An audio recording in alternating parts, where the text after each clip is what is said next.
سنة صاد. في الآونة الأخيرة فيلم ديال باربي وأوبنهايمر كانوا داروا كلشي كان كيهضر عليهم في السوشيال ميديا، وكلشي كان كيبين انه ناوي او باغي يمشي يتفرج يا في الفيلم ديال باربي يا في الفيلم ديال اوبنهايمر في السينما.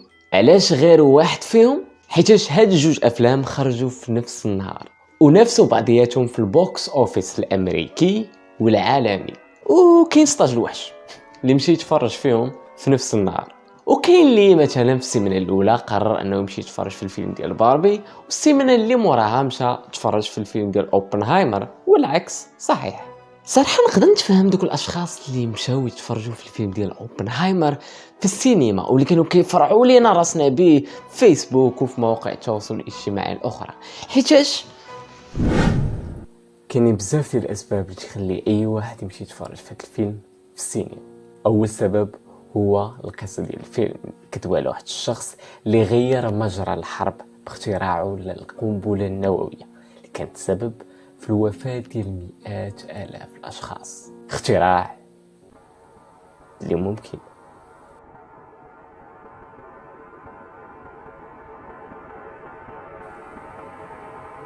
يكون السبب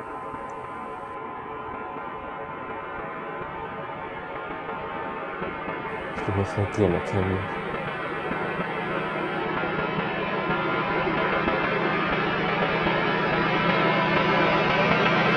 المستقبل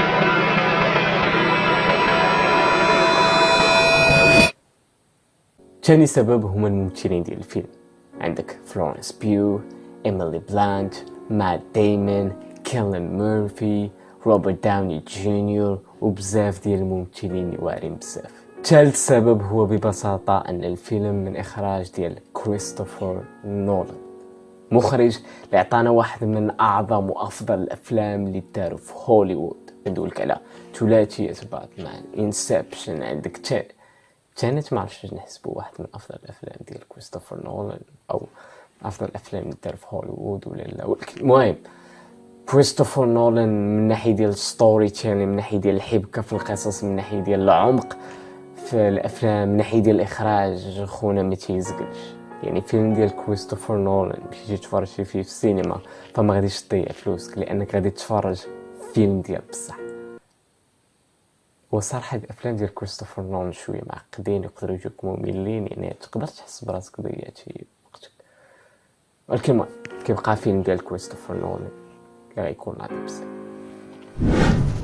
المشكله هو انه بزاف ديال الناس حسب ما بان لي انا في السوشيال ميديا قرروا انهم يمشيو يتفرجوا في الفيلم ديال باربي. تخيل معايا دراري مشاو للسينما باش يتفرجوا في الفيلم ديال باربي، فيلم اللي موجه للبنات والدريات صغار، دراري بلحيتهم مشاو يتفرجوا فيه. علاش؟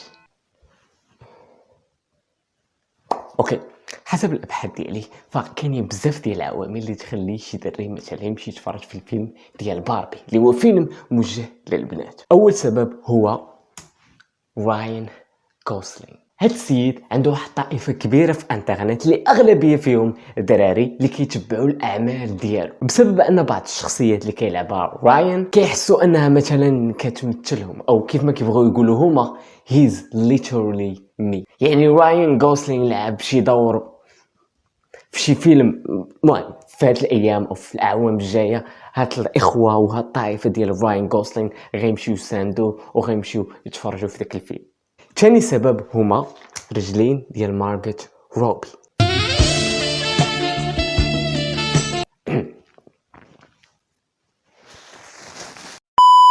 ثالث سبب هو انه كاينين دراري اللي فانز ديال باربي. شوف هادي غادي نعترف بها، انا شخص غريب الاطوار، هادي اعرفها، ولكن فاش كنت صغير كنت كنتفرج في افلام ديال باربي بزاف، افلام انيميشن كانوا ديك الساعات كيتعرضوا في دوزيام والاولى، ما عرفتش واش دوزيام ولا الاولى، المهم كانوا كيتعرضوا شحال هادي فاش كنت صغير في الويكاند، واش السبت واش الحد، المهم يا اما السبت يا اما الحد كانوا كيعرضوا شي فيلم خاص ديال باربي، راه كاينين بزاف ما عرفتش شحال من واحد، وصراحه كانوا واعرين، انا بعدا كنت كنستمتع به. اللي عاقل كنت تفرج فيهم هما داك واحد سميتو باربي as the princess and the pauper وقيلة، باربي فيريتوبيا، باربي and the magic of Pegasus. هذا كان زوين.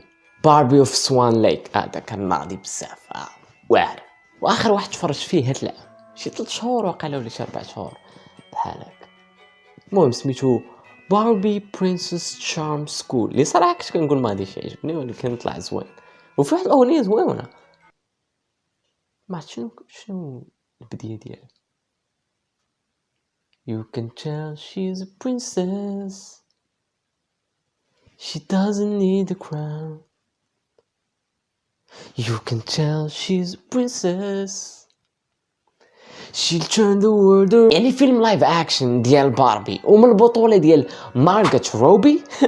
طبعا الحال ما غاديش نزقل الفرصه باش نتفرج فيه في السينما، ولكن اهم سبب اللي خلاك انت او انتي تمشي تتفرج في الفيلم ديال باربي في السينما او اللي مخليك انك تسنى الفيلم ديال باربي تيخرج في HBO ماكس ويتم القرصنه ديالو في دوك المواقع ديال القرصنه وتفرج فيه فابور في الدار، هما الميمز ديال باربنهايمر.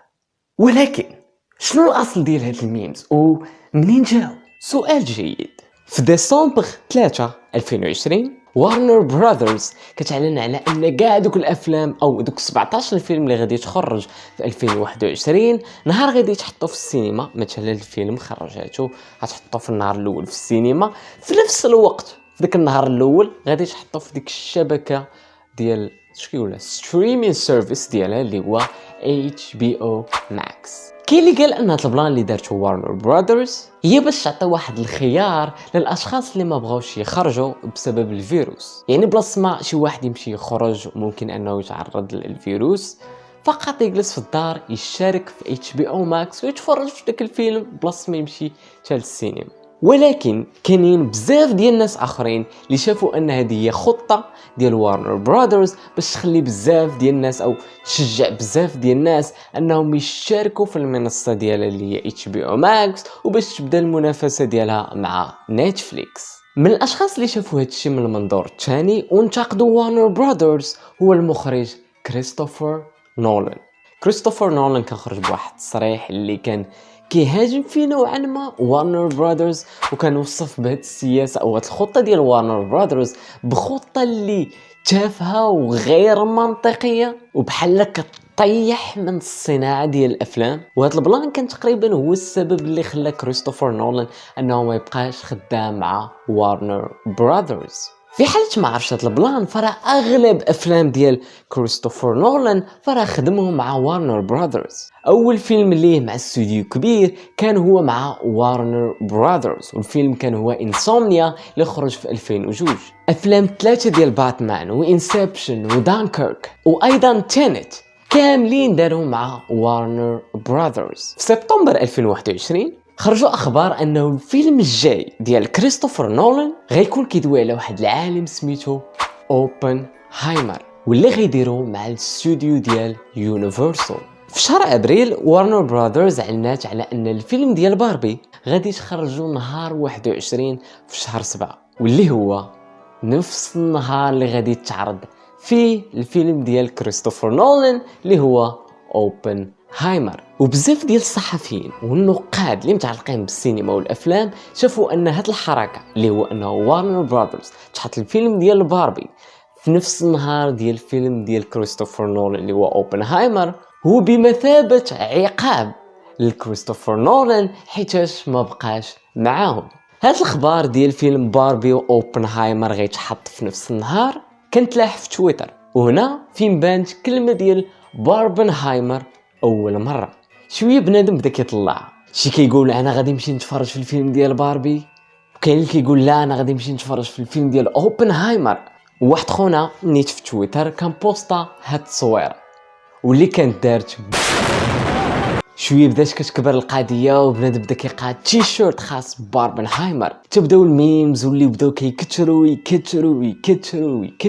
واللي ما بقاوش فقط في تويتر بل ايضا خرجوا للمواقع التواصل الاجتماعي الاخرى بحال ريديت فيسبوك انستغرام الى اخره، حتى ولات هذه ظاهره واللي ولات معروفه باسم باربنهايمر، اللي هو بطبيعة الحال مزيج ما بين كلمة ديال باربي وأوبنهايمر ملصوقين مع بعضياتهم. انا اللي تنتبه في هذه الظاهره ديال باربنهايمر ماشي هو انه بزاف ديال الدراري مشاو يتفرجوا او كانوا كيهضروا على الفيلم ديال باربي، بل كيفاش ميمز خاصة باربنهايمر خلت بزاف ديال الدراري اللي انا متاكد مليون في المية لو ما كانتش هاد الميمز وما كانتش هطلع وما كانتش هاد باربنهايمر فما كانوش غادي يمشيو يتفرجوا في الفيلم ديال باربي في السينما، ولو حتى كان فابور مثلا مديور في دوزام مثلا ولا في ام بي سي 2 ولا شي حاجه بحال هكا، انا متاكد انه بزاف ديال الدراري ما كانوش غادي يتسوقوا لهذا الفيلم ديال باربي، ولكن الميمز وطلع قنعتهم انهم يمشيو يتفرجوا فيه. وايضا الميمز ديال باربنهايمر ما كانش فقط مفيده للفيلم ديال باربي، بل ايضا نفعت الفيلم ديال اوبنهايمر، زاد شهرات الفيلم وحفزات بزاف ديال الناس انهم يمشيو يتفرجوا فيه في السينما. بحالي انا شي من نهار خرج داك البوستر الاولاني ديال فيلم باربي ما كانش فيه لا مارغت روبي لا والو، كتوقع لي فيها ديك المهم من نهار خرج داك البوستر، من نهار تعلن على انه غيكون فيلم ديال باربي، كنت مقرر انه غادي نمشي نتفرج في الفيلم ديال باربي في السينما بلا ما نعرف عليه حتى شي معلومه. اما فيلم اوبنهايمر فصراحه كنت ناوي انه نتفرج فيه في الدار، واخا كنت شفت بزاف ديال الهضره عليه وان الفيلم غادي يكون واحد من افضل فيلم ديال السنه وبزاف ديال تطبال عليه، كنت ناوي نتفرج فيه في الدار. ولكن الظاهره ديال باربنهايمر ودوك الميمز وطلعات وكلشي كيدوي على هاد جوج افلام خلاني نغير الراي ديالي ومشيت تفرج في الفيلم ديال اوبنهايمر في السينما، فقط باش نتسمى الشخص اللي شارك في هاد الظاهره وكان من الاشخاص اللي مشاو تفرجوا في الفيلم ديال باربي واوبنهايمر. وهاد اللعيبه اللي طرت لي كتسمى فومو، واللي هي اختصار كلمه fear of missing out، او باللغه العربيه الخوف من التفويت ولا ما نعرف. المهم عقلتي فاش كنتي في المدرسه وكنتي كتغيب واحد النهار، يا اما مرضتي يا اما ماتلك شي حد يا اما انت قتلتي شي حد باش تغيب، وفاش كترجع سبحان الله النهار اللي كتغيب فيه انت تيقولوا لك صحابك ناري فوت لك واحد البلانطره بحال شي حد مثلا من التلاميذ سلخ المدير او استاذ ديال التربيه الاسلاميه بدا كيربرب ولا شي حاجه واعره. هنا انت كتبدا تسخط او كتعصب او تحس بدك تفوق حيتاش ما حضرتيش وما عشتيش هاد التجربه اللي كاع الدراري ديال المدرسه شافوها او كاع التلاميذ او صحابك عاشوها وشافوها. هاد الشعور ديال انه كنخافوا انه نفوتوا شي حاجه اللي مهمه او بالنسبه لنا اللي ممكن تكون مهمه هو اللي كيخلي بزاف ديال الناس انهم يبقاو في السوشيال ميديا، حيتاش بحال الدماغ ديالك كيقول لك الساط راه الا غبرتي على فيسبوك مثلا ممكن تفوت شي طلعاتم، ممكن تفوت مثلا شي فيديو مغومل ديال شوف تي في اللي كل 3 شهور ولا 6 شهور تيجبن شي عيب في شكل، او ممكن تفوت شي ميساج اللي صيفطولك شي حد.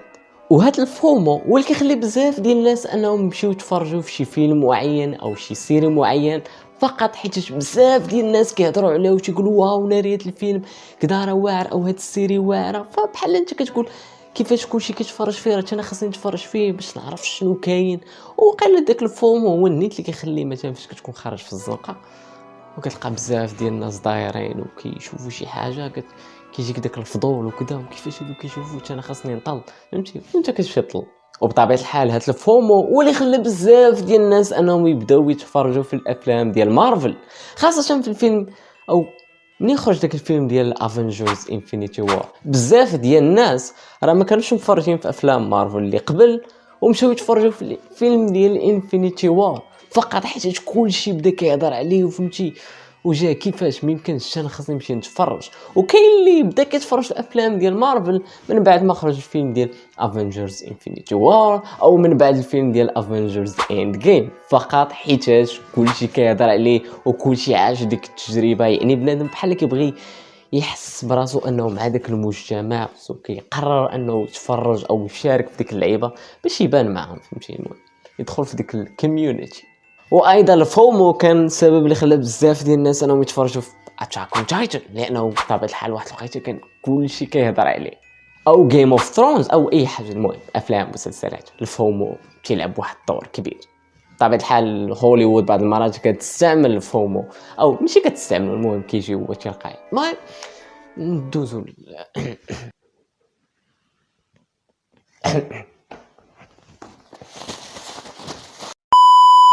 وفومو حتى هو من العوامل اللي وفومو حتى هو من العوامل اللي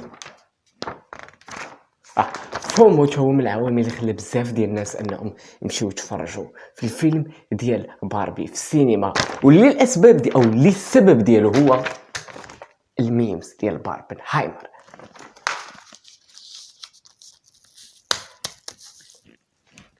باربنهايمر او فيلم باربي واوبنهايمر ماشي اول افلام اللي كانوا الميمز السبب في النجاح ديالو، لانهم سبقهم الفيلم ديال مينيونز ذا رايز اوف ذا غورو. اسيدي هاد الفيلم كان خرج في الوقيته ديال الحجر الصحي. فهاد الوقيته الافلام اللي كانوا كيخرجوا للسينما كانوا كيعانيو، حيت بزاف ديال الناس كان كيتخوف انه يمشي للسينما لانه يقدر يجي الفيروس. اللوجيك تيقول مادام هاد الفيلم خرج في وقيته ديال الحجر الصحي فغادي يكون افشل فيلم من ناحيه ديال الارباح مقارنه بالافلام السابقين ديال ذا مينيونز اللي هما ديسبيكابل مي الاول الثاني الثالث والرابع واقع. المهم سلسله افلام ذا مينيونز هذا مادام خرج في الوقيته ديال الحجر الصحي فغادي يفشل، او ماشي غادي يفشل، وانما غادي يكون الارباح ديالو قليله مقارنه باللي فاتوا، خاصه ان معليش واحد البوز او شي حاجه اللي تخلي بزاف ديال الناس انهم يمشيو يتفرجوا فيه. ولكن حدث ما لم يكن في الحسبان اللي خلى هذا الفيلم يكون انجح فيلم في السلسله ديال الافلام Despicable Me او ديال The Minions. في تيك توك الساط بان واحد الفيديو ديال شي دراري لابسين كوستيمات وداخلين يتفرجوا في الفيلم ديال The Minions، وهاد اللقطه ولات ترند في تيك توك، ولو بزاف ديال المراهقين بنات ودراري تيمشيو يلبسوا كوستيمات بعدا ويمشيو يتفرجوا في الفيلم ديال The Minions في السينما فقط باش يصوروا دوك اللقطات ويلوحوهم في تيك توك. وهاد تريند كان دخلت المغرب، ماشي قليل اللي داروها ماشي بزاف، ولكن عقل واحد النهار كدز من حدا السينما كيبانوا لي واحد شي 5 ولا 6 ديال الدراري تكون في عمرهم ما بين 15 16 بحال هكا لابسين كوستيمات وخارجين من السينما، ونيت كانت البوستر ديال الفيلم ديال داك مينيونز تم. من هادشي كامل اللي قلت اللي خاص انا وانت او انتي نعرفوه هو ان الميمز واخا هي وسيله او عباره عن وسيله ديال الضحك والطنز، ولكن راه ايضا وسيله اللي تقدر تدخل لك افكار معينه وتقنعك بشي حوايج. مثلا شحال من مصطلحات بزاف ديال الدراري والبنات اللي كيستعملوهم في الحياه اليوميه ديالهم فقط حيت شافوها في الميمز اللي كاينين في الفيسبوك او في انستغرام او حنا في المغرب تنستعملوها في فيسبوك بلا ما نبقاو نقولوا تويتر وكذا. فيسبوك بحال مثلا ديك وحسان اللي شوف بين قوسين، شوف هذه خارج اطار الموضوع، علاش ما فهمتش انا بنادم تيستعمل ما تضحك ما عندها معنى وحش او دو لا باقي كتستعمل هذه ما تبقاش تستعملها و سير تعالج، خاصه اللي كتضحكك سير تعالج. ما نسدو القوس. شي ميمز راه واخا مديورين بالضحك او تيبانوا مديورين بالضحك، ولكن راه فيهم افكار اللي كتحرض على كره المراه، مثلا بحال كلمه كوزينتك اللي حاليا بزاف ديال الدراري ولاو كيستعملوها باش يقمعوا شي بنت، او مثلا فاش شي بنت كدوي في شي موضوع اللي بالنسبه لداك الدري موضوع اللي بنت ما خاصش تدوي عليه، تيجبد ديك الورقه ديال كوزينتك باش يقمع، او كلمه كوزينتك باش يقمع. هاد الكلمه ديال كوزينتك هي كلمه كطيح من القيمه ديال المراه او من البنت، كلمه اللي كتصور المراه ان بلاصتها فقط الكوزينه او الدار، وانها ما تقدرش تحقق انجازات واشياء كبيره بحال الراجل. هي صراحه اللي جينا نفكروا فيها نوعا ما المراه بلاصتها او كلمه قهويه او قهويات اللي كطيح من القيمه ديال البنت او كطيح من القيمه ديال المراه او البنت المغربيه، لان كتقول فقط المغربي تيقولوا هذوك القهويات تصروا، وصراحه شي وحدين تصروا ولكن المهم هاد جوج كلمات ولاو كلمات عاديين في السوشيال ميديا او ممكن حتى في الواقع فقط بسبب الميمز. وكاين ايضا افكار اللي فيها تمييز عرقي وعنصريه في الميمز، وانا بطبيعه الحال هنا كندوي على الميمز المغربيه، وهادشي ايضا كينطبق على الميمز اللي كاينه برا. بحال واحد الميم انا تيعربني صراحه واللي كل عام تيبان. ها اسمع، مثلا هذا واحد من الميمز اللي تيبانوا على هادي. قال لك الله خلق الانسان في احسن تقويم وكرموه بالعاقل على باقي الحيوانات. شلوح. خاصنيش نضحك لا. المهم هذا دابا مثلا بحال هاد الميم. شو دابا خونا خونا في الباج داير نادي كاري الشلوح.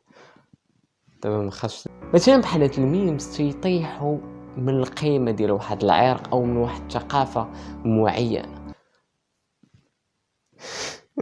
المهم عنصريه بعض المرات راه شي حوايج تيبداو غير بالضحك من بعد كيتحولوا لشي حوايج الكبار او شي حوايج اللي عندهم واحد التاثير كبير او اهميه كبيره. زوز فلوغ ولا من اكبر اليوتيوبرز في المغرب بسبب دوك الميمز اللي كانوا كيطلعوا عليه واللي بسببه تشهر. عطير ولا النجم ديال السوشيال ميديا هاد العام بسبب الميمز. المقاطعه كبرات وتشهرات بسبب الميمز. وانا خسرت 50 درهم باش نتفرج في الفيلم ديال اوبنهايمر في السينما اللي كنت غادي نتفرج فيه في الدار فابور بسبب الميمز.